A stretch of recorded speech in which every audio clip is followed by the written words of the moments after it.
All right. Hello, everyone. Let's see if we can get uh, hold on. All right. Okay. For some reason, I'm still seeing Jessica's image on the screen. Is that what you're seeing, Greg, as well? That's right. Yeah, I've got you, me, and Oh, Jessica. well, there you go. Now we're ready. Okay. Well, hello everyone, and thank you for joining us for this extremely exciting class. Um, well, first of all, I'm Michelle Hausman, the artistic director um, of Miami New Drama. We are a theater company located in the heart of Miami Beach, on South Beach, and we typically, when we are allowed to, when the fates allow us to, we do work that is as diverse, multicultural, and multilingual as our community. And today's an exciting class because we're going to take a step back and take a look at why theater, how theater developed, where theater developed, and how much has changed in the last 3,000 years. And the person who's going to lead the discussion today is my very dear, wonderful friend, Greg Taubman, who I love dearly. And I just want to this very brief anecdote of Greg, of how we met. It was the first day of a very small graduate graduate class on theater directing. There was only six of us, and I was coming from Venezuela, completely 100% knowing that there probably was a mistake that I got into this program, and that I had no idea. I'm in way into my head. I was in trouble. That's what that was and we were, so the first thing we did, the classes went together, and we started with our professor Brian Kulik, and that semester we were going to be teaching us how to direct Greek tragedy. And in comes this kid and raises his hand, and he says, can we use our own translations from the Greek? And then I knew, oh my God, I am in the absolute worst. Like, how am I going? These people do their own translations from the Greek. And well, then I found out it was only Greg who was, way smarter than everybody else. So after I met everyone else, I relaxed. But Greg is somebody who's completely passionate about, and there's a reason for it. It's a fascinating subject. He's a classicist, and he knows more than anyone else I know about the origins of theater and understanding theater. And he learned the language so he can do his own translations. And I'm psyched about today's class as Greg guides us through the origin story of the superhero we know as theater. Greg, welcome, my friend. How are you? Hi, Michelle. I'm doing all right. Hey, everybody. I'm Greg Taubman. I use he, him pronouns. I'm coming to you today from occupied, unceded territory of the Paquiokwe people, which our colonizers are calling Danbury, Connecticut these days. And yeah, just to give you a little background on me, so I'm not only the pretentious jerk that Michelle met on that first day of grad school. I studied classics, specifically Greek tragedy, undergrad at Princeton, then met Michelle for grad school at Columbia, where we both studied directing together. Um, I have translated and directed a few plays, including Antigone and Oedipus the King. And I've worked on the Publix Bacchae at the Delacorte Theater in Central Park in 2009. Collaborated with Joanne Acolytis on her translation of messenger speeches called Bad News, I Was There. And most recently did some Latin composition work for Heather Christian and Ars Nova as part of Oratorio for Living Things, which sadly was in previews when in mid-March when it was closed for COVID. So that is, But oh, hold, and but I, You Sorry. Forge. You are, but also, can you tell us a little bit about Forge? Absolutely, yeah. Last note on the classics front, I also worked for 2 years with Brian Dories in Theater of War, an amazing company that That's we'll come right. back to when we're talking about what the classics can do today. But my primary job at the moment is I am co-founder and partner at Forge NYC. That's an arts consultancy, forgenyc.org. We help small companies and independent artists take the next step in their own work, however they define it. We do that by helping people get their 501c3 status, build strategic plans, review their budgets and grant applications, and by providing workspaces and resources. We currently have a program called Fast Fuel, which is a almost weekly pop-up workspace for artists and creative folks right here on Zoom. You can register for that free on the Forge website, forgenyc.org. And we also, once we are safe to gather again, we'll be hosting retreats and residencies here on this property in Danbury, where we've renovated a 1,500 square foot red barn into a gorgeous rehearsal studio. So that's a little bit about Forge and about my other professional life, but we're here today to nerd out about Greek stuff. We are indeed, my friend. So how did it all begin? All right, so how did theater begin? That's a great question, Michelle. Before theater in the West, whatever that means these days, in Europe, there was a fertility and harvest festival called the Dithyramb. So on the Greek peninsula, all over the peninsula, and so in the Peloponnese and also on the mainland, people would gather in the springtime to celebrate a local fertility god and harvest god named Dionysus. Dionysus was a god of human fertility, a god of plant fertility, and came to be, over the course of many years of celebration, a god of ecstasy, a god of experiences that take you outside of yourself. The way Dionysus was celebrated was big groups of 50 people would get in a big circle and they would sing songs in praise of Dionysus. And they would all either, we're not sure, rotate their bodies individually within the circle or rotate the whole circle of people. One way, singing a song, and then another, singing a kind of counter melody. And this was called the Dithyramb. And those two kinds of turning were called strophe, turning in one direction, and antistrophe, turning in the opposite direction.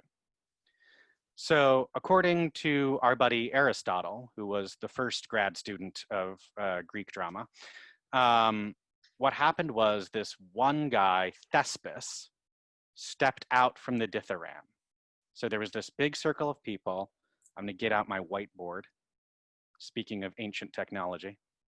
There was this big circle of people, right? And then out comes this one dude, Thespis. And Thespis starts doing call and response with what became, because he stepped out of it, the chorus. And Thespis starts telling stories to which the chorus responds. And this is the very beginning of theater, before we get to a stage, before we get to an audience, before we get to anything else. We have a circle, a community, and we have an individual.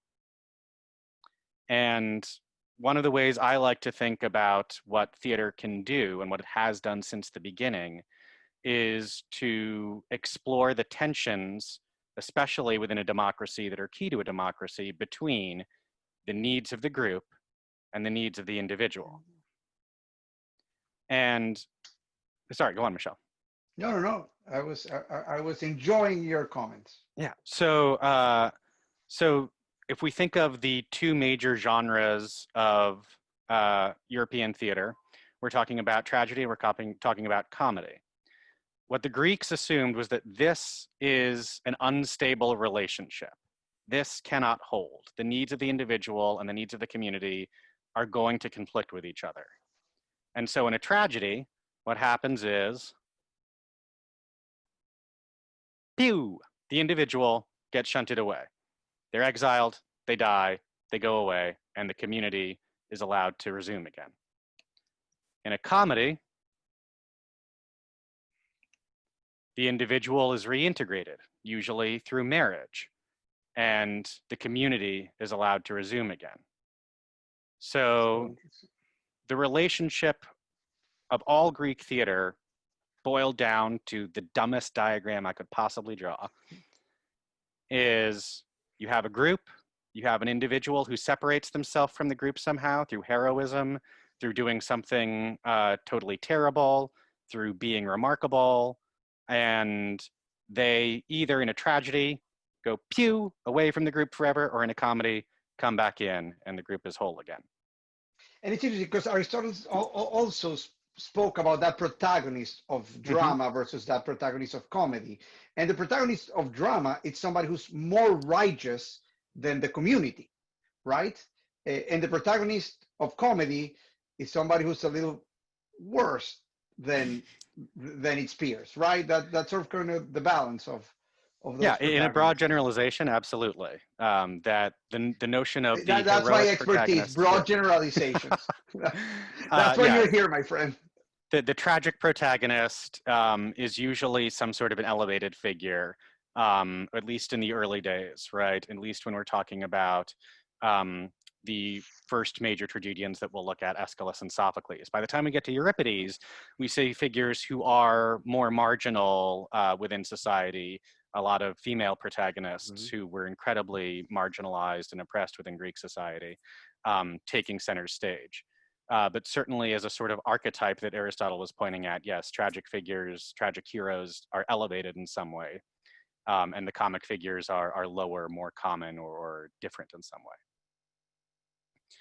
So let's talk about how we move from the dithyramb to theater as we understand it, because right now we're just talking about bodies in a field singing in a circle.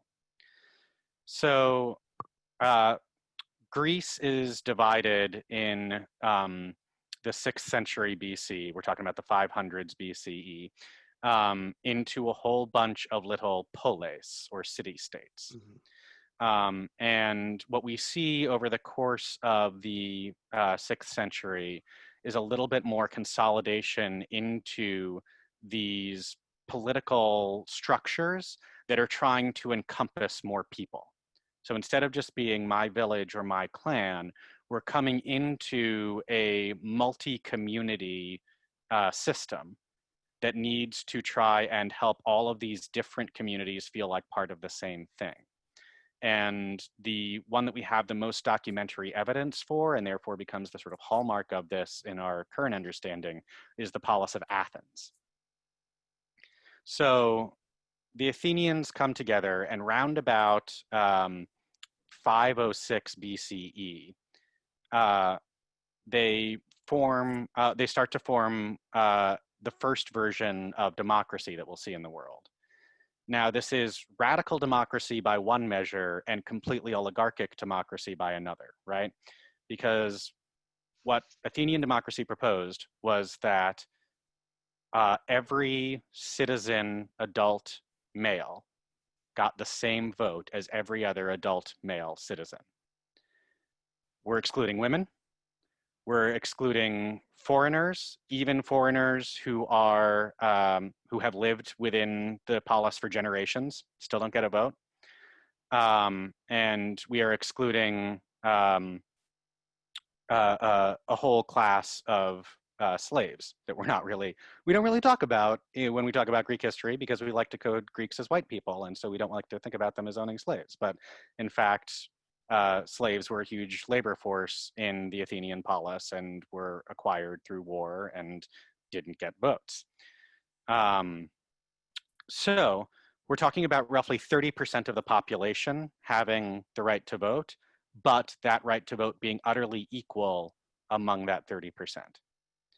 And one of the ways that the Athenians, particularly one leader, Cleisthenes, tried to destabilize notions of family bonding or family attachment, extended family attachment, or just locational or other sort of tribal attachment, was to form the first counties, the first sort of regions where people were divided up into 10 tribes based solely on where they lived. So now your vote mattered more in terms of your neighbor's vote than it mattered in terms of another faction's vote. And that was hugely important. So as we are coming into the city and coming into this structure where we are being asked to think about a broader community and relate more to our neighbor than to our extended kin, we are also bringing this festival of Dionysus within the city walls and centering it right near the location that had the most religious and state significance in Athens, the Parthenon, yeah? So everyone knows the Parthenon. We have this great temple to Athena, and just downslope of that, on the other side of the hill from the city, is the Theater of Dionysus. So right next to the center of religious worship and ritual practice, the celebration of the patron deity of the city, is a theater. And that theater becomes, again, we have this spring ritual that started with a dithyramb. Every spring, we're going to release convicts from prison. We're going to let people off of work. We're going to invite everybody, including our slaves and our women and everyone who doesn't get the right to vote, to this place to watch theater for a week. And that's kind of incredible.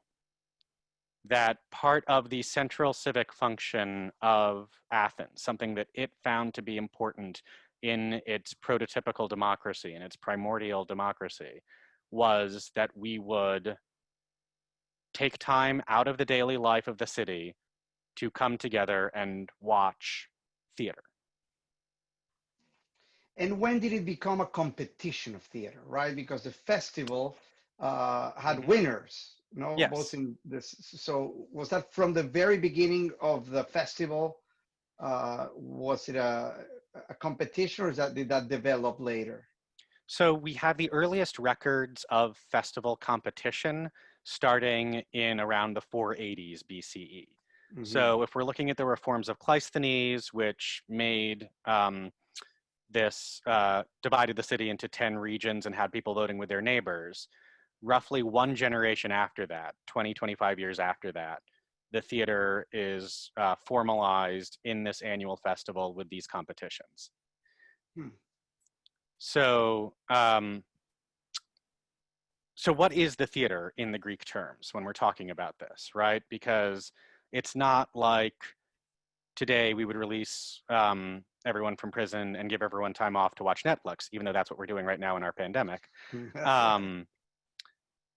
The theater, so these competitions began with a full day, looking ahead now about 80 years at the height of the Athenian Empire, of marches and tribute. So there was a whole class of people in Athens, orphans, who were raised by the state to join the military.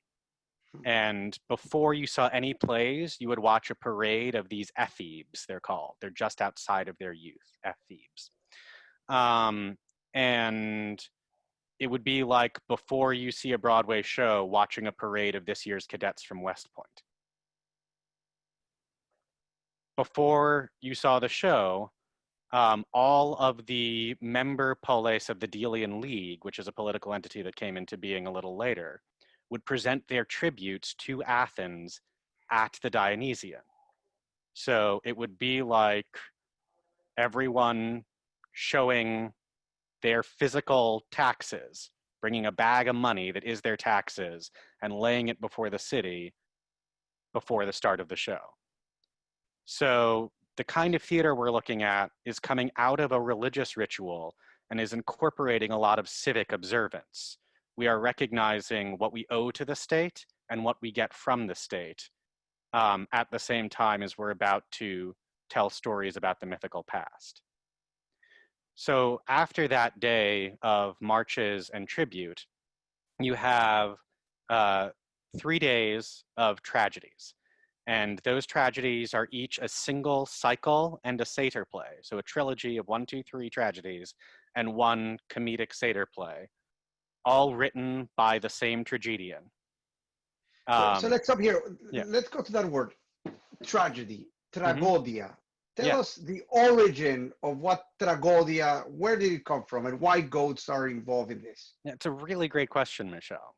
So this word actually is a little bit uncertain in its origin. The direct parsing of it, trag oidia, is goat song. What does that even mean? Because we don't have a lot of emphasis on goats, particularly in any of these tragedies. So there's one going theory that we're talking about the choruses. First of the dithyramb were often representing satyrs, these goat-legged, goat-horned creatures, like the faun. I think probably a satyr is in Fantasia, That's famous right. satyr there. Philoctetes from Hercules, the Disney movie. Philoctetes was actually a centaur, but in the Disney movie, he's a satyr. Anyway, these goat-legged, goat-horned comic chorus figures could have been the reason why it's called the goat song, because you have all of these people dressed up as satyrs singing a song. Another way it could have been called the goat song is because a goat may have been given as an early prize. Remember, this was an agricultural fertility festival in its early days, so it could have been that the best singer got a goat as a prize. I recently found another etymology that I personally think is more compelling to me, which is that one kind of wheat that grows in Greece was called by the Athenians of the time tragos, or goat wheat. Maybe something about how it was shaped or that it was especially good to feed the goats. I don't know. We just know that there was a kind of spelt, a kind of grain called tragos.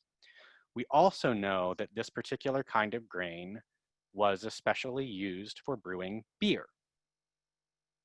So this brings us Is back it to Dionysus? Is he only the god of wine and also beer? So God Dionysus is the god of ecstatic experience, to frame it that way again, right? Dionysus is the god of things that bring you outside of yourself, at least momentarily. So he is coded in the classical era and beyond as the patron god of wine.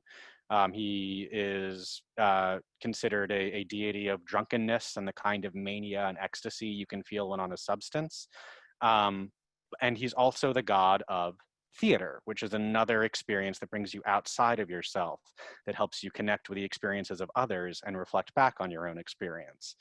Um, Total aside, but slightly related, there are some going theories in the ancient world that agriculture actually started not so that we could grow bread or make bread, but so that we could make beer. That It's beer was completely the reason we logical. initially planted and tended crops. So uh, Dionysus, it makes sense to me in the worship of this god that the goat song is the song that comes from the way you feel when you're having this sort of proto beer brewed from Tragos wheat. So that's my personal favorite for where that term might have come from, but it is definitely a subject that is open for scholarship and debate. Well, I mean, it's a mystery for the ages in general because we really know very little. I mean, we're going to talk about this in a little bit, but out of the thousands of plays that were written for the festival, we have only a handful of them and a Mhm. portion of the others. So this is really what we can make out of being detectives of history, right? Yeah, yeah. A friend of mine, my cousin, who's an archaeologist at UT Austin, he has a great metaphor that he likes to use, where looking around at ancient history is a lot like shining a flashlight into a dark room. And we can only see what's within the beam of the flashlight, Right. right? And based on what we see there, we try and imagine what the rest of the room looks like. Hmm. But we can't see the room. We can only see what is illuminated by what has survived. So it's a very good point, Michelle. Like what we have and why Athens is this model is Athens is under the brightest beam in terms of the documentary history and in terms of the physical archaeology. We have the brightest beam shining from Athens. And so we take Athens and we say, well, what must it have looked like elsewhere? but we don't really know. So we have these tragedies, these surviving works of, again, Aeschylus, Sophocles, and Euripides, and we try and extrapolate from there what this whole genre was. It's also, Before I interrupted you, we were in you were bringing us in the festival. There was the parade of the cadets, people paying tribute. I didn't want you to lose the sight of where you were before, because you were really painting an exciting visual picture of that festival. all right, thank you. Yeah, so let's go back into the city Dionysian, and let's look at the city Dionysian in its heyday, in the days where Aeschylus and Sophocles and Euripides are all composing and competing roughly the same time. Sophocles shares with Aeschylus and with Euripides. Aeschylus and Euripides don't really compete with each other, but within this 80-year period in the 400s BC, what does this festival look like? So the first day of the festival, cadets, tribute. The next 3 days of the festival are tragic cycles, or 3-play collections, yeah? With a 4th satyr play. So one and playwright. The satyr play, it's how many satyr plays have survived? Only one. We only Only have one surviving satyr play. It is The Cyclops by Euripides. And they're sort of at the end, like once people are sort of, they've seen quite a compelling tragedy, and then is that the point of the satyr plays? It's sort of like a sketch comedy to raise the spirit again, or what do you think it was? Yeah, that's a good way to think about it. A sketch comedy, a palate cleanser, a way to sort of release some of the tension that's built. Tragedies are excellent technology for building tension within communities and within individuals. And just like that great laugh line that comes where you get to release all that tension in the movie, the satyr play is that. Like we build up all this tension, and then we have our laugh line and we get to laugh it off, which doesn't mean the questions raised by the tension are gone, but that we don't have to sit in all that cortisol and adrenaline while we try and work it through.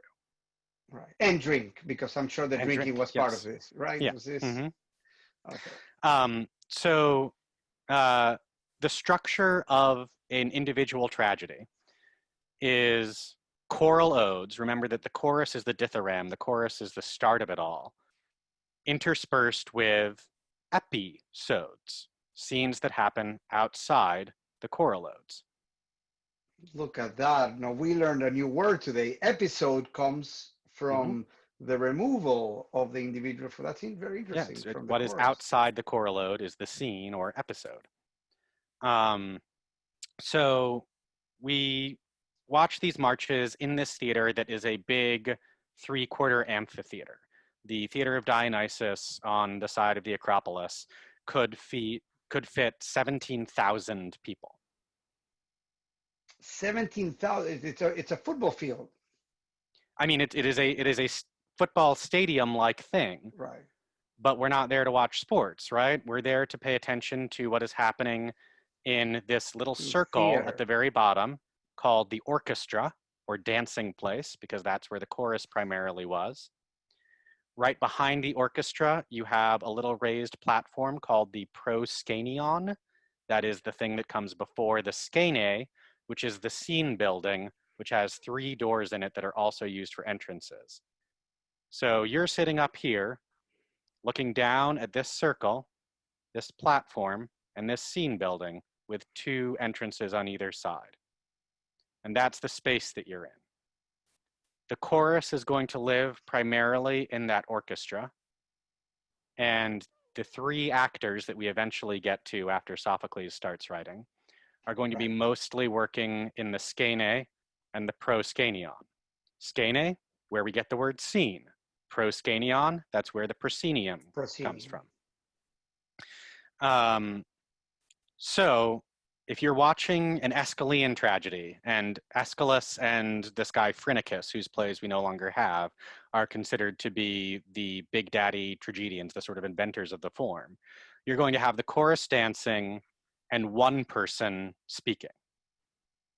Just like it was back when Thespis stepped out, only now we're in this amazing architectural wonder that is going to help sound carry. the chorus and the actors would have been masked. They would wear a big plaster mask with exaggerated facial expressions and whose mouth area works as a megaphone to help amplify voices. And the Because acoustics of it's these spaces. it's 17,000 spectators. Yeah, you're trying to reach 17,000 people. And the acoustics of these spaces are incredible. The theater of Dionysus in Athens, the theater at Epidauros, which is probably the best preserved Greek theater, you can sit in the back row. And if people are just whispering to each other center, you can hear what they're saying. So we have the chorus, we have the actors, and we're telling a story with a chorus and an individual. Sophocles comes along, and there is a kind of cycle in itself in these three playwrights. Aeschylus, the inventor of the form, the one who really makes it the thing that it is.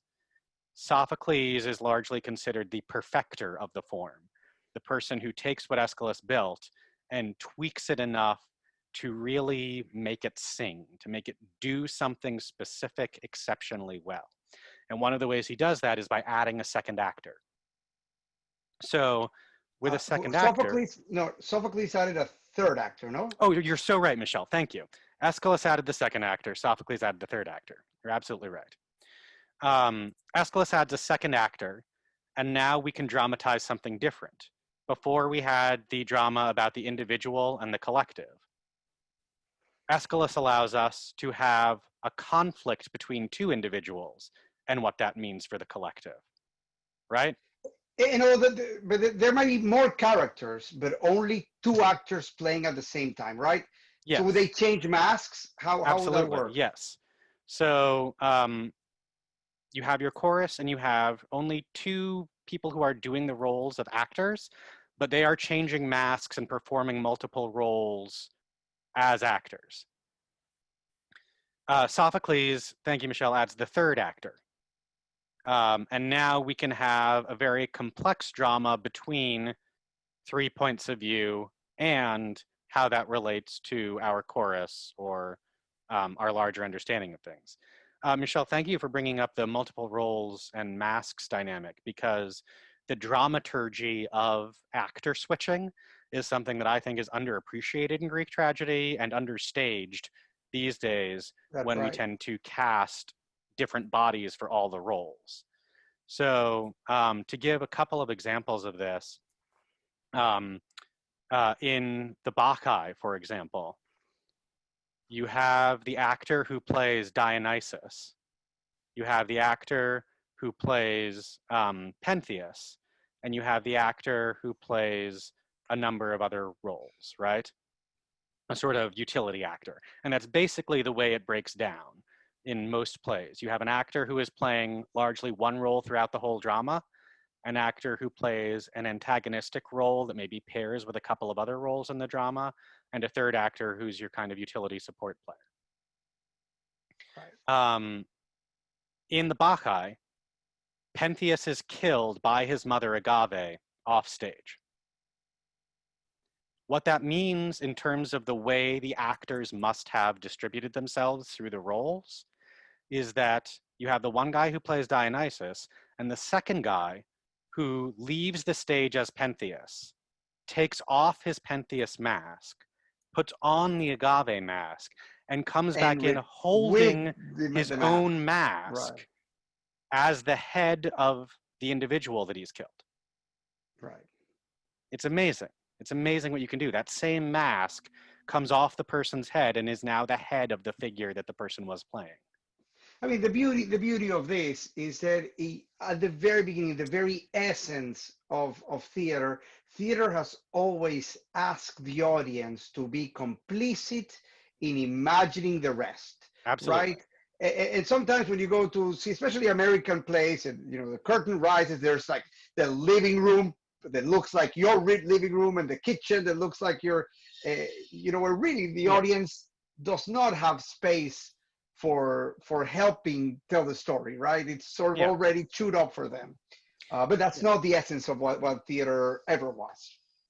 At least at the beginning, yeah. I would agree that I think that in the 20th century, sorry to get off topic from the Greeks here, but we really went wholesale into what I like to call a theater of illusion. Right. That what we're asking the audience to do when they arrive at a play is to sit and behave as if what they're witnessing is real, right? That's illusory theater. You're Which asking, film can do much better than we can, right? Like exactly, why, right? So. yeah. And the theater that I am drawn to, the theater that I like to work with and make and study, is what I like to call the theater of imagination. The theater that when an audience sits in, um, the demand is not sit back and believe things. The demand is help us conjure these things. These That's things right. will exist because you are investing in them existing, not because we've built this wonderful set and we're trying to do perfect accent work. And another, in another aspect of it is that there's direct address to the audience. Greek Absolutely. Greek tragedy has direct, which I love. I think that it's the best tool of the medium. Why are we, hmm not using it more? Which is, and I agree with Miami New Drama. That's what we like. We like direct address. We like a set that is, that is not naturalistic, that is not real, that it keeps transforming. Because the audience keeps seeing it from different perspective. But Yeah. again, we are slightly off topics, and I'm sorry to keep taking you off. No, But please. so we're talking about the uses of the mask. So for example, I have a question. hmm Does Oedipus have different masks when before or after taking his eyes out? That's hard to tell. We don't actually know. There's some scholarship to suggest that the Oedipus mask might have been blind from the beginning. There's some scholarship to suggest that that actor would have changed masks off stage. Um, One thing that's interesting, Michelle, that question points at is what Greek audiences are expecting from the plot of a Greek tragedy. The way that contemporary audiences encounter something, even in this era of endless remakes and reboots, is to encounter something that is new, to encounter something they don't know how it's going to end. Right. Uh, the conventions of Greek tragedy were that the audience arriving at the theater already knows these stories. That we are not in this for the aha moment, we are not in this for the big reveal, we are not in this for the twist, because we already know where this story is going to end. There is a quality of always already to a Greek tragedy. Oedipus is always already blind. Hmm.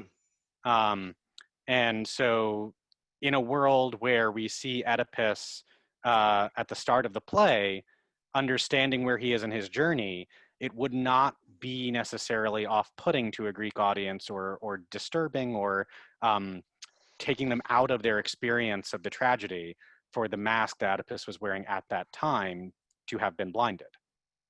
We know that Oedipus is the figure who becomes blinded the whole way through. Right.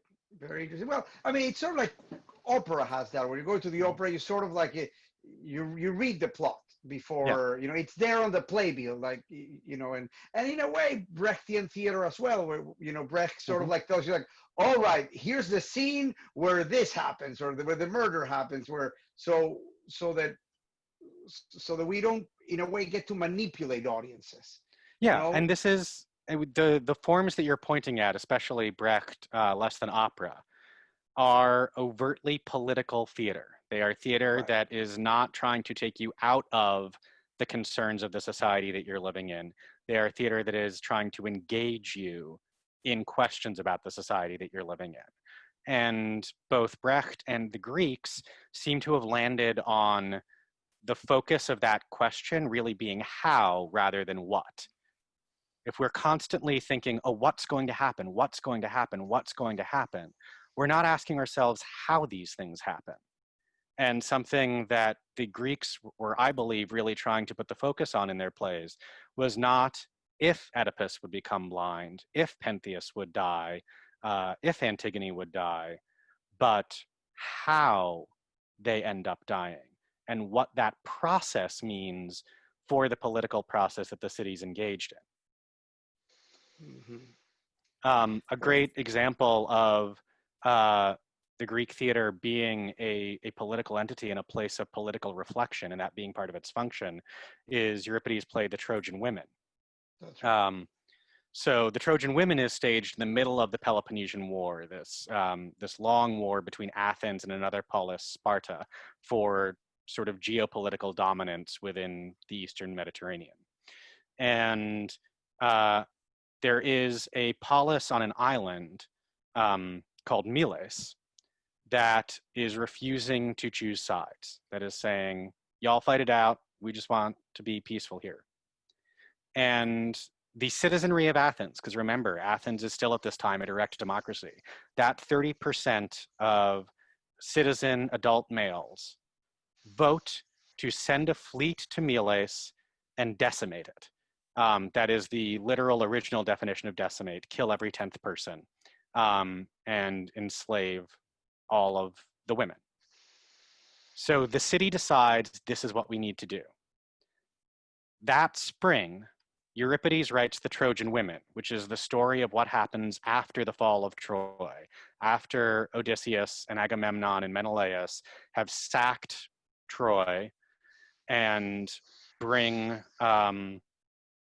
and are dividing up the surviving women to bring them back to their homes to be slaves, and also killing Priam's last remaining son, Hector's remaining son, Astyanax, who would grow up to lead a Trojan community potentially as a baby.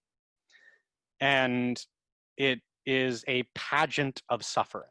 It really is all of these Trojan women having this amazing text about the suffering that they are enduring, what has become of their community, what has become of their men, and what will become of their lives as slaves to the Achaeans.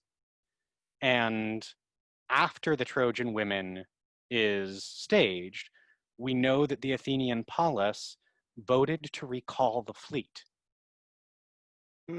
So I am giving you really cherry-picked data points, and I understand that I'm doing that, but as a practitioner of theater and a scholar of theater, I want to believe that that play made a difference, that the citizenry voted to do something, and an artist said, okay, here's what that looks like.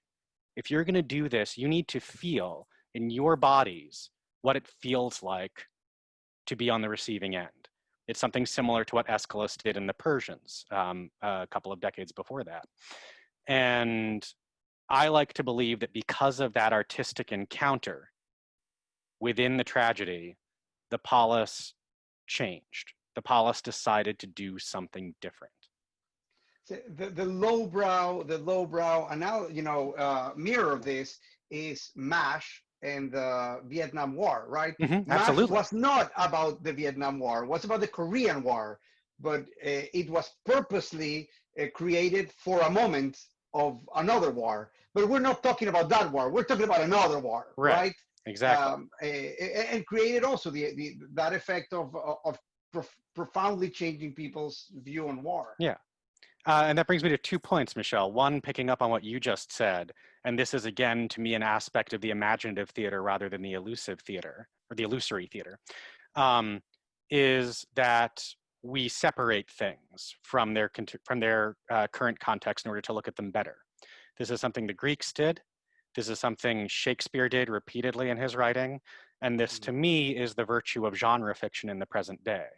If we're going to look at the way our society is behaving, we might want to put it in future space, or we might want to put it in fantasy past, because that's a way to really delve into things that we don't attach to the specific issues of.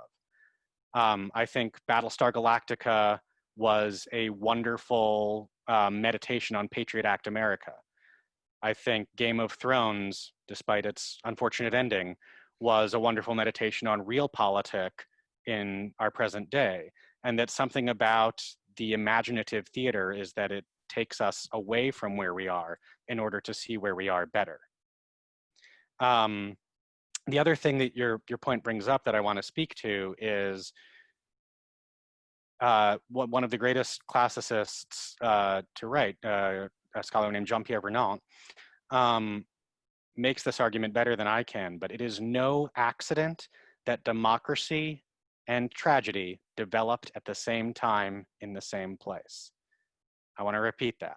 It is not accidental that theater and democracy happened together at the same time. What tragedies did for the Athenian polis and what arts can still do for us today is to provide this deliberative, reflective space to think about and feel through. That's the important part of the artistic aspect of this, to feel through the consequences of our collective choices. Tragedy is Greek tragedy, Athenian tragedy, is one of the earliest and best technologies in existence for that specific task. Absolutely. So, you know, I want to before we move on, just get a little bit deeper into the three great playwrights, the Holy Trinity, and a little bit of how those plays. Let's take Sophocles' Antigone, for example. I know a play that you know very well. You made your own translation of it and did and staged it. And we at Miami New Drama, we produced it 2 years ago as a well, and I think one of our most spectacular plays. We just did it as a school production, and it toured 30 public schools in Miami-Dade County. But you know, Antigone is about sort of one thing: the law and justice, and sometimes not being on the same plane. It's about when a law is unjust, what do you do? No, and it feels like that.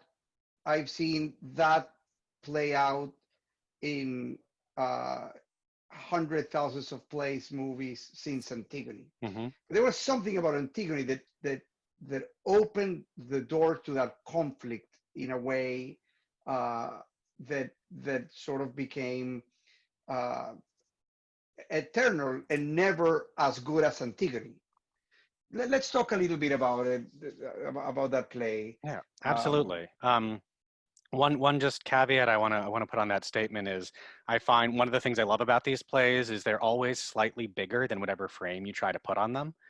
So that is absolutely a theme and a tension that is present in the Antigone.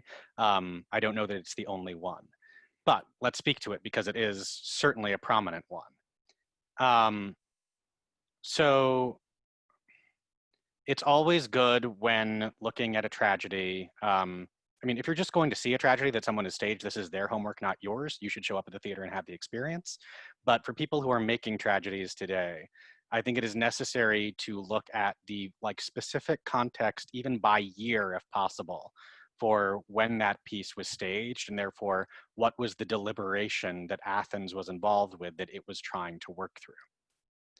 So something that is true in the time that Antigone was staged and the setting of Antigone itself is this is a community that at this moment it doesn't know how to be the community anymore.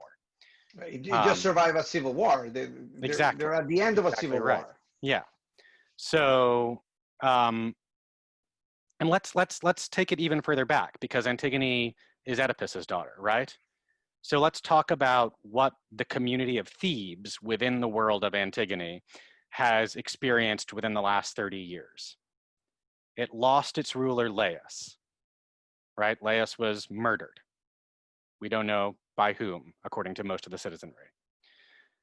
The city was then taken over by a monster, the Sphinx. The city is then saved from the Sphinx by this random outsider who happens to have a limp, Oedipus. And because he saves the city, he gets to marry the Laius's wife, Jocasta. About 10 years of peace happen, and then we have a plague. And I think folks today are intimately aware of the things that can come up around a plague and the way that that can destabilize a culture. But what's the best way to get rid of a plague? Take ownership and tear your eyes out. Well, no, but dispose of your leaders. Oh, dispose of your leaders. All right, all And that's right. it. And then Yeah. the play goes. That's what the Greek has taught us. Has Well, they that not? that was the condition on the plague in Oedipus the King. That's right. Certainly, yes. Sorry, So continue. yeah, so we lose a leader, we have a monster, we have a savior for about 10 years, and then we have a plague. Then we realize that the person that we thought was our savior is in fact the source of the plague. He has to be exiled. And he puts his two sons in charge. And we have 1 year of rulership under Eteocles that is peaceful. And then immediately go to civil war when Polynices, his brother, brings in allies from Argos, foreigners, to attack the city so that he can claim his rightful year of rulership. And after all of that, when these two brothers kill each other, this community, Thebes, has no idea what to believe. We can't trust our leaders. We can't trust each other. We can't trust the gods because they totally screwed us over by giving us this guy who turned out to be the source of all our problems. And into this space of people who don't know how to function together as a community steps this guy who is 3 kings ago's wife's brother. Brother-in-law, that's right. The uncle.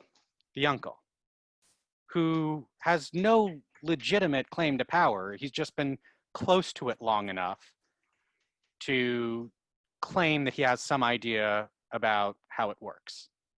He steps up and he says, Thebans, I get it. You don't know what to believe.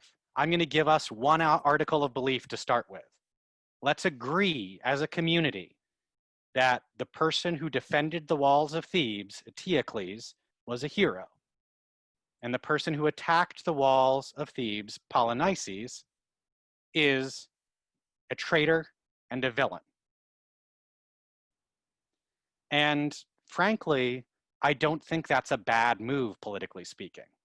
I think that It's a great Creon is speech. really doing his best to knit his community back together. The problem is that it is so totalizing in the characterization of Eteocles and Polynices that it is a lie. And there are a lot of people in Thebes who can live with that lie, or for whom it doesn't matter that it's a lie. But Antigone, their sister, can't. They were both her brothers. She loved both of them. They both deserve her honor and her respect. And Antigone, her experience gives the lie to Creon's proposal, to Creon's core belief that he's trying to offer. And Creon, absolutely because he thinks he's the only one who can do it. And we all know we should mistrust people when they stand up at a national convention and say, I alone can fix the country. That's right. But Creon really believes that he is the only person who can hold this city together. And he's made his bid to do it. And Antigone says, that's a lie. You cannot do that. And to me, that offers a lot of questions for our present day. And you know, Michelle, you're pointing out that Antigone is the original nonviolent protester. Well, she and Job. But Antigone is, and I want to make sure before I make this next comment that we understand that Athenian Greeks were not white in our understanding of whiteness today. They did not have a concept of racially delineated whiteness the way we talk about it, though they were certainly rife with xenophobia. So when I compare Antigone to leaders like Gandhi and Martin Luther King, I am not elevating whiteness or white culture. I am just saying that there is a precedent in history. Antigone is the original nonviolent protester.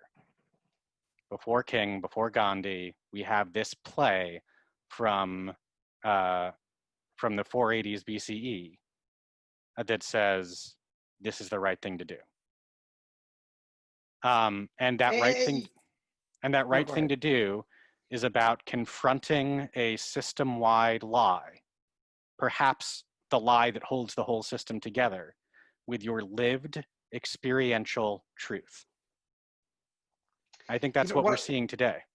What I find really fascinating of Antigone is that there are two really good arguments, right? I mean, Creon, uh, is, as you're saying, trying to put this community together, and we hear he has his time to share the argument with us. The beauty of Antigone is that really it's sort of a trial, and the audience, um, gets to hear both sides of the equation, Yeah. gets to imagine, via the chorus, asks, especially Creon, Mm-hmm. constantly is asking Creon about, but why wouldn't you do this if this is this? Mm-hmm. And then eventually gets sort of in a fight with Creon. But it's empathy. It's really seeing two very different worldviews together, trying to make um, synthesis, Yeah.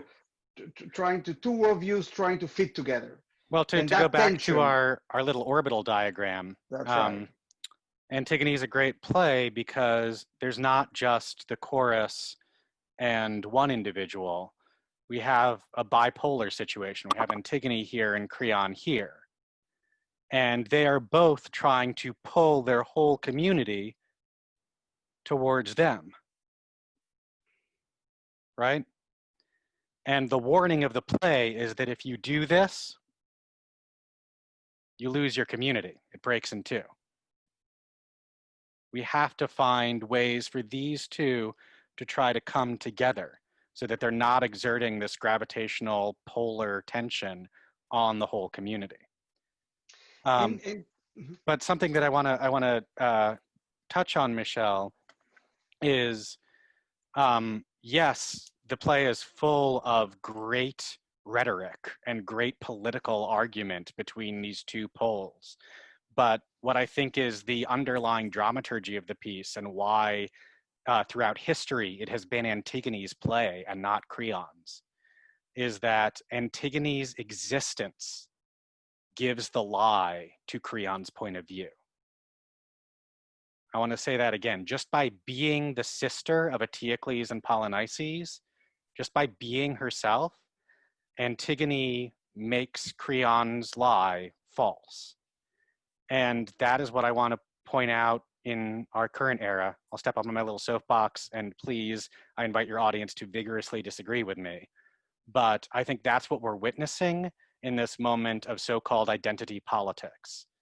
We are seeing a whole bunch of things that are not necessarily true about how our society is structured, called into question by the lived experience of people whose very existence says, but that's not true. Trans people whose very existence says that's not true. People of color whose very existence say that's not true. And I think our work in this moment, just like it would have been for the Greeks, is to figure out how to build their community around what is actually true in people's lived experience, rather than the lies that we think we need to hold us together. And you brought it home, my friend. Very good. And I think that it is indeed um, the correct reading of it, and shows again just how Greek tragedy has been with us constantly. There's something about those. There's something about the tea or beer those Mm-hmm. people were drinking that has illuminated us, and we've gone astray. But every time you go back to the Greeks, there's knowledge that is, Mm-hmm. to our times. As I was, sorry, as I was preparing for this conversation with you and sort of rereading, um, my notes from those semesters, and rereading some of the plays, I came across actually from Antigone this quote that says, "I have nothing but contempt for the kind of governor who is afraid, for whatever reason, to follow the course that he knows is best for the state. Mm-hmm. And how many leaders do we have now today who know exactly what it is that need to be done in a pandemic of all things, and decides not to do what is best for the state for other reason, whether that is political or economical or both? Yeah, there's a moral axiom that I'm toying with these days that I think speaks directly to this. I think one of the reasons why we have theater and why we have tragedy specifically is to make visible the suffering of others, right? And I feel as a human being in the world, when I see someone else experiencing suffering, my natural response is, I'm so sorry, how can I help? That is the feeling that should be coming from people when we see the suffering of others. So based on that, I would argue that anytime I encounter someone else's suffering and my response is to diminish it, to deny it, to belittle it, to ignore it, any of those responses, that needs to awaken me to the notion that there is some perverse incentive at play here. What is it that is conditioning me to not respond, I'm so sorry, how can I help? And I think that speaks to our leadership as well. I think that speaks to the difference between someone who is able, whether that is W after 9/11 or Obama after Charleston, step into a sense of communal national suffering and resonate with that pain and make space for that trauma and begin a process of healing, versus someone who sees the suffering of others and says, y'all are losers, you should have done better.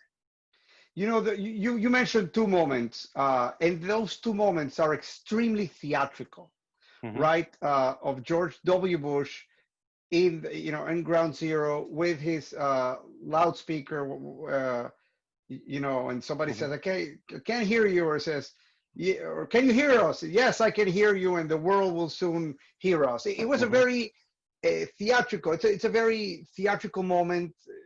If not a whole play, it was a successful scene of empathy, and of union, and in the same way as Obama starting to sing "Amazing Grace" out of it, sort of it did something that made us whole, right? Yes. Yeah. And that is really the what theater and politics really have. The ritual Mm-hmm. of leading is similar to the ritual of storytelling. Yeah, and let's dive into that word theatrical and theater, especially as it relates to come back from our political soapboxes to the subject of Greek tragedy, how it relates to these origins of theater. So a theater, literally in the Greek, theatron, is a seeing place. And what are we there to see? We are there to see drama in the Greek. Right. Drama is doing or action, right? And then we come to our boy Aristotle, our original theorist about what this stuff does. And Aristotle says that we are seeing this action in order to feel pity and fear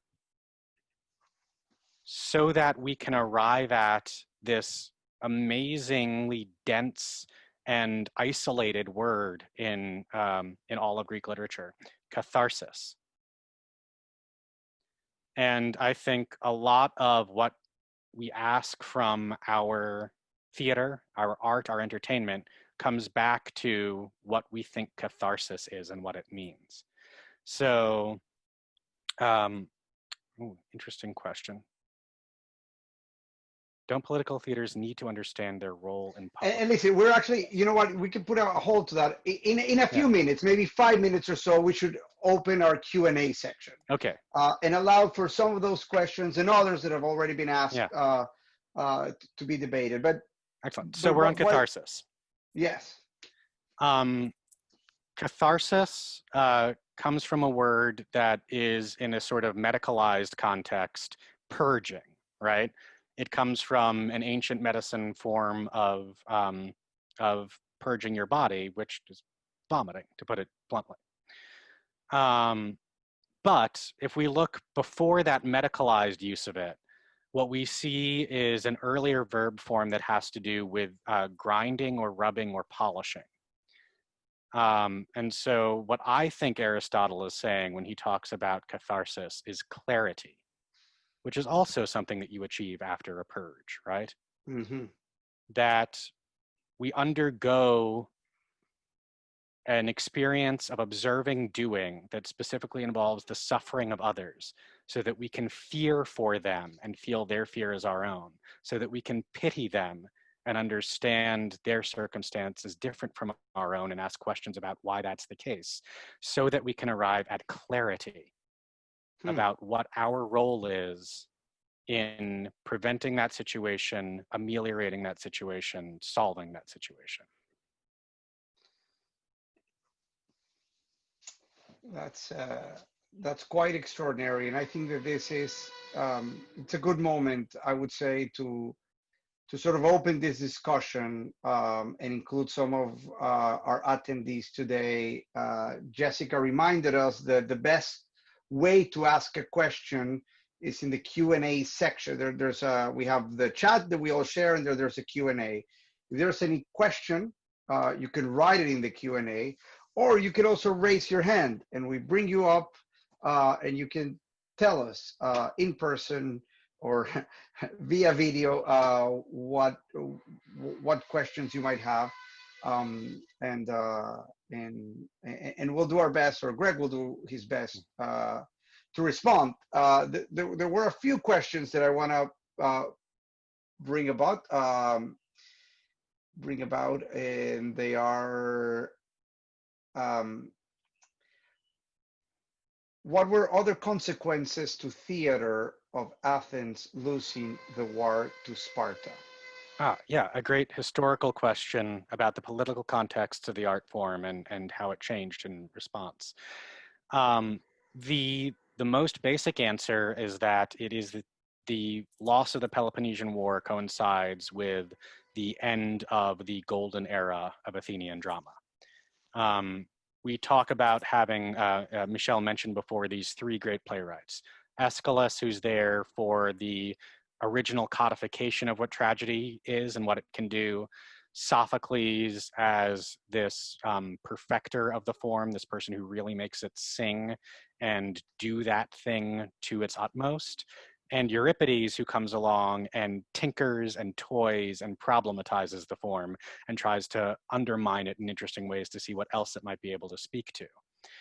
Euripides' exile and death is during and near the end of the Peloponnesian War, during a time when Athens was ruled not by this radical democracy, but by an oligarchy of 30 individuals called the 30 Tyrants. And once Euripides is gone, yes, the tradition of the great Dionysian continues. Yes, plays keep being written, but we no longer have plays that are so beloved by their contemporary context that enough copies are made for them to survive. Let me rephrase that, right? So the reason why we have these three major playwrights is because enough copies of their work were made that they stood a better chance of surviving the test of time, right?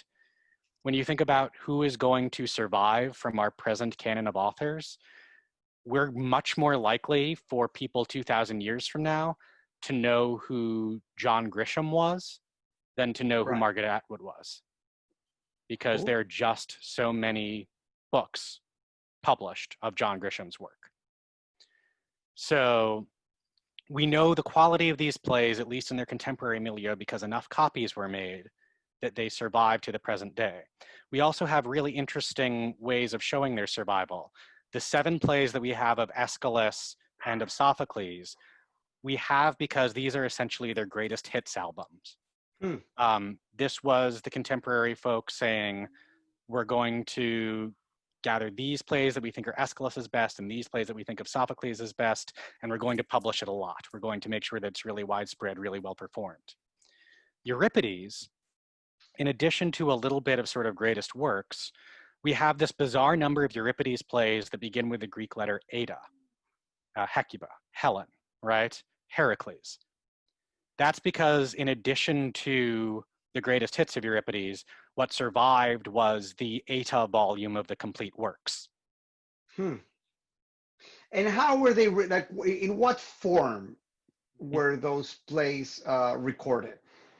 So mostly in papyrus, right? Mostly in papyrus or other materials that were going to degrade with time. Right.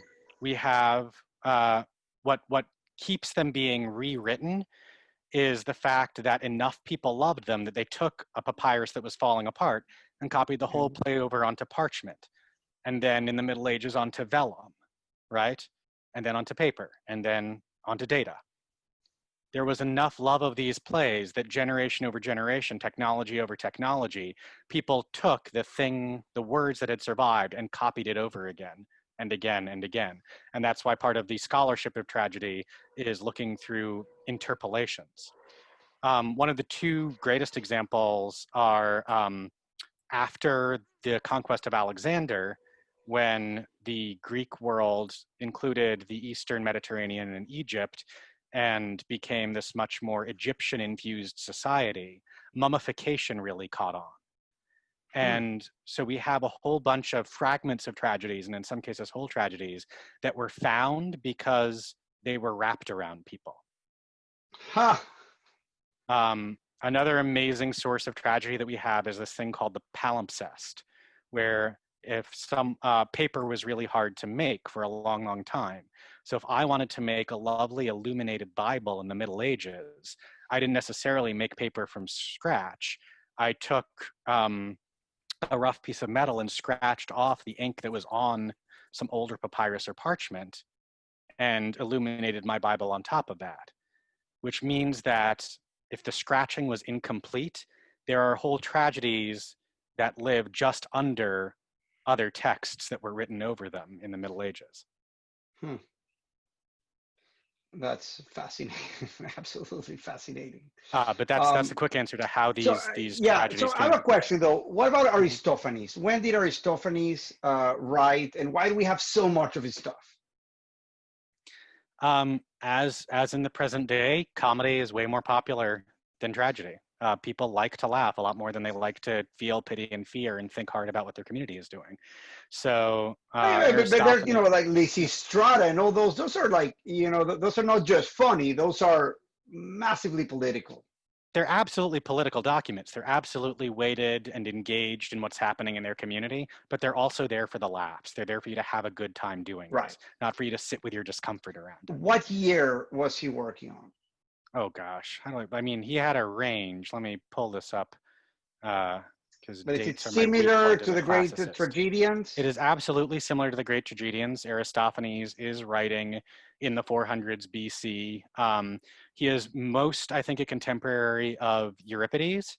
And to nerd out for a moment, the play that I really wish would be done that no one does because it's too self-referential is Aristophanes' Thesmophoria Zeusi. So that play is a send-up of Euripides. Euripides writes all of these plays that center the experiences of women. And one of his most well-known plays and most loved plays is the Bacchae, which is about the chorus of women running up to the hills to worship Dionysus, and Pentheus dressing as a woman. Let me put an asterisk here. Not the next MasterMiND class, but after that, Carl Caulfield will be talking to us, and he just last summer did a wonderful production of the Bacchae that I think might still be available online to purchase. He's the associate director of the Classical Theater of Harlem, and he was up at the park, Marcus Garvey Park on Harlem, and so if you're going to be excited about Greek tragedy, as you should after listening to Greg, try to find that production and look at it. It is also an excellent production. And look, I worked on the one that was in the Delacorte in Shakespeare in the Park in 2009. Carl absolutely did a better job with this play. He captures what it is about, makes it palpable to a contemporary audience in a really wonderful way. So by all means, do seek out that production. In that production, the women of Thebes run up to the mountain to worship Dionysus, and the current king of Thebes, Pentheus, tries to first jail Dionysus and then go bring them back. And Dionysus convinces Pentheus to dress as a woman and go up there and spy on them. So what Aristophanes does, to come back to your question, Michelle, in the Thesmophoria Zeusi, is he writes a comedy about the women of Athens being so pissed off by Euripides' depiction of them on stage that they form a secret meeting to talk about what they're going to do about Euripides. And Euripides dresses as a woman to go spy on that meeting. So Aristophanes cribs the structure of Euripides' most famous play to tell the story of Euripides trying to spy on the women of Athens. That's it's brilliant. It's so funny, Yeah. but it's so inside baseball for Right. Greek tragedy that it never gets done. One way that I would love to do it is if you could stage one day of a Dionysian festival, you do 3 Euripides tragedies. You do, say, the Medea and the Hippolytus and the Bacchae, and then your satyr play is Aristophanes' Thesmophoria Zeusi. That's funny. That's funny. All right. So we have a few questions. In these early productions, if these early productions had chanting, was this accompanied by music? And would you call them plays with music or musicals? James Watson has this wonderful, great question. Yeah, what a great question, James. The easiest answer is yes, they were accompanied by music. The choruses of Greek tragedies were sung. I'll repeat that. The choruses of Greek tragedies were sung. They were not weirdly monotone unison chanted the way that a lot of sort of default Greek tragedy productions will do it. They were sung and they were danced. This is also a question, and they did have musical accompaniment. There was a double fluted or double piped reed instrument called an aulos that is more used in comedy, but also makes an appearance in tragedy. And this, like, the question of genre, is this a play with music or is this a musical, I think is, those genres come later in theater history. What we have is a ritual, religious performance that includes song and dance that also takes on this civic dimension and this narrative dimension. But most of even the dialogue in Greek tragedy is highly metric, right? In the same way that Shakespeare writes a lot in iambic pentameter, all of the tragedians are writing poetry, not prose. They are writing in iambic trimeter. They're writing in dactylic trimeter, right? Even the dialogue is metric. So I would encourage you to think of what it sounds like to listen to Greek tragedy as a lot more like Hamilton than anything else, right? Hamilton is verse all the way through. It is verse all the way through. It is metric language that is coming at you in this very turned out towards the audience performative style. When we're watching Burr and Hamilton have dialogue with each other, which is again verse because it's all hip hop lyric, they are having that dialogue for the benefit of the audience. They are doing what Michelle described Antigone and Creon as doing, arguing the politics of something. But Antigone and Creon were also speaking in verse. They were speaking metrically. So the auditory experience of a Greek tragedy is really much closer to Hamilton than it is to anything else in between.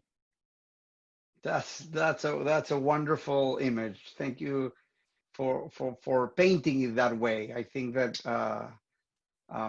you know, it is, after all, was of popular culture.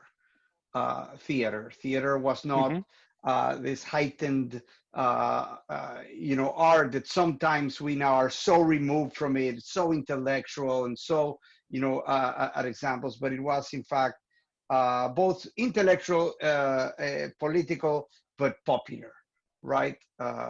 They had to be, you had to speak to all the populations, both educated and not educated, and everybody was sitting together, right? And so music is always a shortcut to people's feelings, um, definitely in theater. Uh, we have another question from James. Is thespis the root of thespian? Greg, I think you froze, or maybe I froze. Greg, are you there? Greg froze for a moment. Greg froze for a moment. Okay, I'm gonna go and say yes. Thespis is the root of thespian. Um, I hope Greg would agree with me, but I'm almost positive that it is. And until Greg comes back, or if he does not, I'll try to guide us along with a way lower brow approach to this. So Hello. Lillian is asking, can you comment on the survival of the Greek influence embodied in the conflict between the classicists? Oh, there it is. All right, my friend, you're back. You're back. You just saved me. I was very afraid I had to answer this very tough question from Lillian. And she says, can you comment on the survival of the Greek influence embedded in the conflict between the classicist Ben Jonson and his competitor Shakespeare? The Greek influence in Jonson's work versus Shakespeare's. Well, I mean, I think she means but in the conflict between the, I mean, I guess Ben Jonson and Shakespeare might have a relationship similar to Euripides and Sophocles. Right. Of, yeah, I think we're looking at more of an Aeschylus-Sophocles relationship, if that's the nature of the question. Because I think we see this cycle that that we observe in Aeschylus, Sophocles, and Euripides creates the form, perfects the form, screws with the form, again and again in different media and in different art forms. So I think that absolutely we are looking at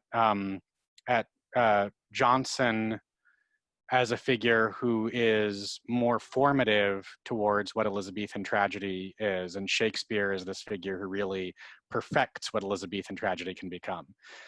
If Michelle would have me back, I have a whole other set of thoughts on Shakespeare and his career and how it relates. It's done. So we're going to have an upcoming conversation about Shakespeare, and I can't be more excited about it. It's done. Let's shake on it, my friend. Shake, absolutely. There you go. All right. But I think it's important to note that though the Elizabethan stage, we're way off topic, shares a lot in common with the Greek stage in the way that it gathers people together and asks things of the imagination. Even within that form, a lot of playwriting in and around what Shakespeare was doing is still what I would call pointed in an illusory direction. It is about building a more perfect illusion so that the audience can just follow what's happening. And Shakespeare in his late career, sort of from King Lear onwards, breaks through illusion, goes so far into the thing that his contemporaries were doing that he sees the limits of it and says, well, now I have to do something that is actually a theater of imagination. And this is why the late romances are so kind of crazy and don't quite make sense, because Lear is an amazing play, and it is arguably the apotheosis of the form that Shakespeare learned to write into. And then he does Lear, and we have strange things like Pericles, how does that hang together? The Winter's Tale, which is like two different plays that finally lands on The Tempest as, I think, Shakespeare reinventing or arriving at a true theater of imagination within his own form. And since we're talking about Shakespeare, I just want to just point out how completely polar opposite the theater of the Greeks and of Shakespeare were. There was a sort of a three principles of the Greek theaters of, and help me with this, of sort of continuity of characters, continuity of space, and continuity of time, right? Yeah, you're referring to the three Aristotelian unities. Right. And again, Aristotle is coming to Greek tragedy the same way that a grammarian comes to poetry, right? So Aristotle is trying to observe this data set of what these tragedies were and extract what he thinks the rules were. These are not necessarily the rules that all of the Greeks were writing to. And we see Euripides in particular doing some crazy things with regards to Aristotle's proposed unities. But yes, generally speaking, Greek tragedies obey these three unities that Aristotle describes. The unity of place. It all happens in one spot. We're not shifting from the coast of Italy to the island of Sicily in Othello, right? We're not going different places on this stage. The stage is one spot and all the action is coming to it. Unity of place. The next is unity of time. That is that the whole events of a Greek tragedy, according to Aristotle, take place in one sunrise to sunset. You have one day in which your action gets to unfold. Lastly, we have unity of action, which is the whole play is supposed to be a beginning, middle, and end of a singular piece of action that we are to observe as a complete whole. This is something that I'm not sure the Greek playwrights themselves, especially Euripides, would have agreed with. It's certainly a strain that Wagner takes when he is doing grand opera and says that we're going to try and have this unity of action, but something that Brecht says, well, why? Let's not. And Shakespeare certainly said, we can tell a lot of stories within this one story. The last thing I want to say about the relationship between Shakespeare and the Greeks is this question of what happened to the chorus. Because if we see the chorus as not only fundamental to the origin of theater, but as the only thing that was theater for a while in the dithyramb, it was all chorus and nothing else. A question that we can ask ourselves as drama and theater develop as art forms is, where does the chorus go? And I think that in Shakespeare, we have this brilliant answer. Yes, Henry V, we have the chorus as a single individual. But I think Shakespeare, before he got there, was also talking to the chorus as subplots. So where Sophocles was content to say we have these three individuals in conflict and this community over here responding to it, Shakespeare goes to that community and atomizes it and said this community is actually made up of individuals in their own right. So that we have in something like As You Like It, the major dramatic arc of Orlando and Rosalind, but our chorus is now the whole court of the Duke in exile. And Jaques is one way to respond to that major arc. And the Duke is another way to respond to that major arc. And Touchstone is another way to respond to that major arc. It's still the chorus, but it's the chorus granted their own individual voices and perspectives. So interesting, Greg. So our good friend and playwright and Miami New Drama artist Carmen Peláez is saying, are there any companies that take the authentic approach to the work, or any translations that work to stay as close to the original text as possible? That's a really good question. And I think that that tension of how much are you trying to stage the original form so that people can encounter it versus take that material and make it accessible through contemporary tropes and forms to a modern audience is a tension in every production. There is an amazing festival that is supported by the Greek government that is staged at Epidauros, that best surviving theater in Greece, that does a contemporary version of a Dionysia. It does a festival of plays in that original space in Greek. And there's always a mix at that festival, whether we are looking at only 3 actors working in mask with a chorus, or whether we're taking all of the character roles and casting them individually. A lot of the individual directors at that festival will bring their own sensibility to it, but it is a place to see something that is very similar to the original form. Another answer to that question is there are classics departments across the country. I'm thinking specifically right now of Barnard and Columbia University in New York City, that really tries to stage Greek plays in Greek with 3 actors. Even there, we're dealing with a cast of classicists primarily, people who can speak the language. So we're not as trained in the mask work and the other aspects of singing and performance that you would see in a tragedy. So it is very, very hard to try and get a production that will do everything that a Greek tragedy originally did in its form. But it is always a worthy question to ask, to say, well, what would masks do here? What would only 3 actors do here? When I did the version of Antigone that Michelle saw in grad school, I specifically really wanted to stick to the 3-actor format and see what that dramaturgy was like for the journey of, in this case, Antigone, for the journey of Hymen, who was also the messenger, who was also Eurydice. That is, it's always a good question to ask when you're going to stage a Greek tragedy. What parts of the original form do I want to pay attention to, and why, and what am I going to learn from that? Indeed. We had a question that I answered while you were offline. I just want to make sure that I answered correctly, because I thought I knew this, but Thespis is the root of thespians, is it not? Absolutely, yes. That first actor, Thespis, is where we get the word thespian from. That's right. All right. You know, I have a prediction that we're going to see quite a little bit of you more often, Greg, because it's completely enlightening. It's such a wonderful opportunity to have a conversation with someone who not only knows a lot about the classics, but is also profoundly passionate about it. And I think that somebody like you feels that there are a lot of answers to our contemporary questions hidden, sometimes in plain sight and sometimes not, in those texts.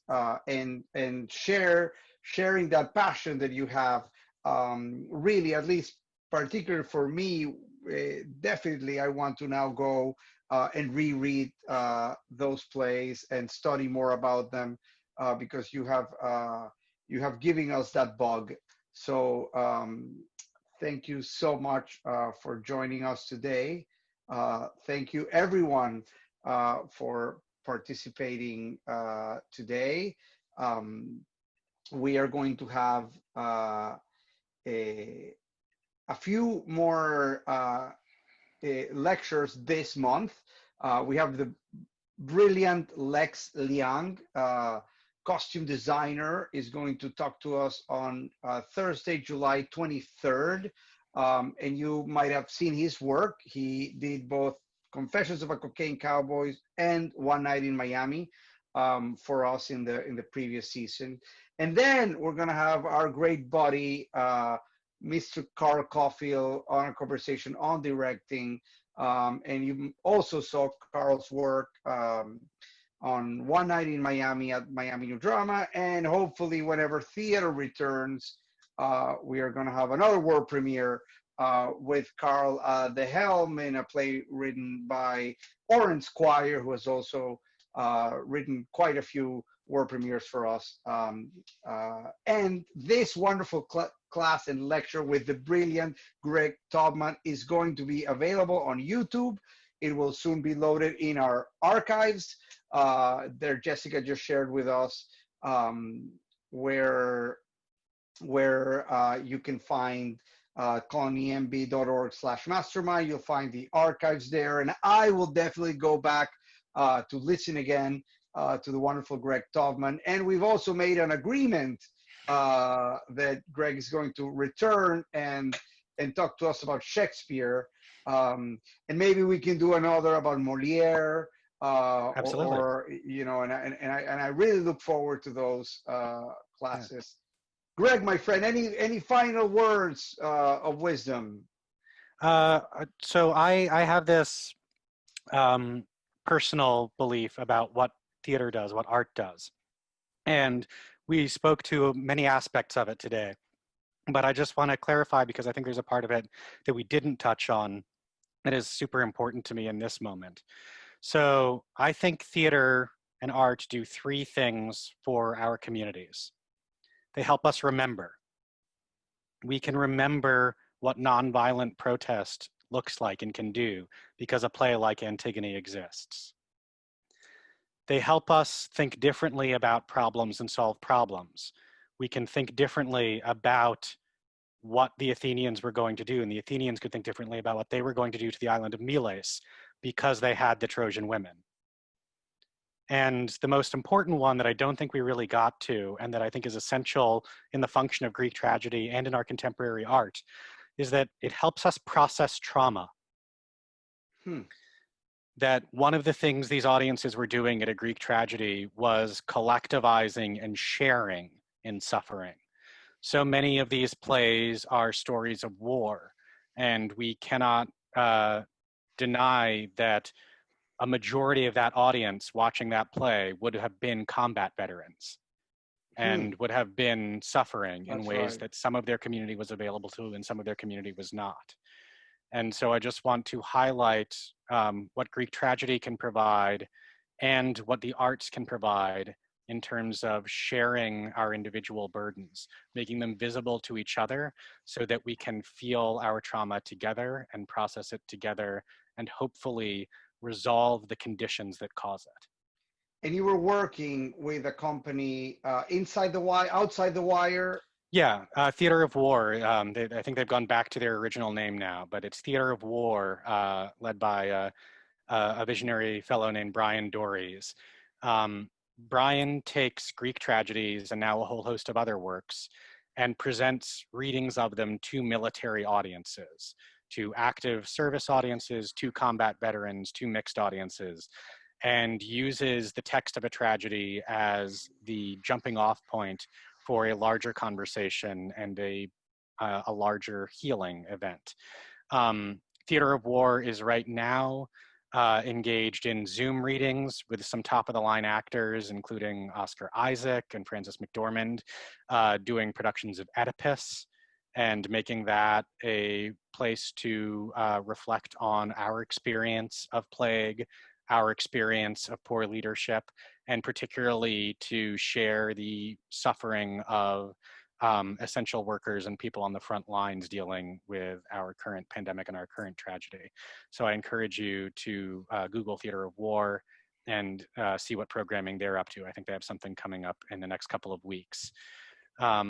Lastly, if you enjoyed hearing my thoughts and want to make your art in contexts that I'm facilitating, or talk to me about how you might want to adapt your process, get your 501c3, do some of the back-end business work, you can find me at forgenyc.org, and I would be happy to take you there. We have a free Zoom work session about once a week that you can log in for there, and me and my business partner, Chie, offer a free half-hour consultation, which you can also book on the website. That is so generous of you. Thank you so much. I'm going to make sure that Jessica and we send an email with some of the points that we've talked today, and we include your contact information and information about Forge so that people can really take an opportunity of that great tool. Mr. Taubman, Professor Taubman, thank you so much. You are outstanding. And as always, such a pleasure to talk to you. Thank you, And Michelle. Thank you for making this amazing theater. Thank you for keeping it going in these strange and troubled times. And thank you so much for having me. It's always, always a delight to talk with you. and we'll see you soon enough. Believe you me. All right, everyone, stay healthy. Wear a mask. Wear You your can masks. save your life by wearing a mask. Especially those of us in this community of Miami that are going now through some really complicated moments. This saves lives. If the Greek Thank you chorus could sing all. in masks, so can you. What a way of ending it. Thank you so much, my friend. Take care. Bye.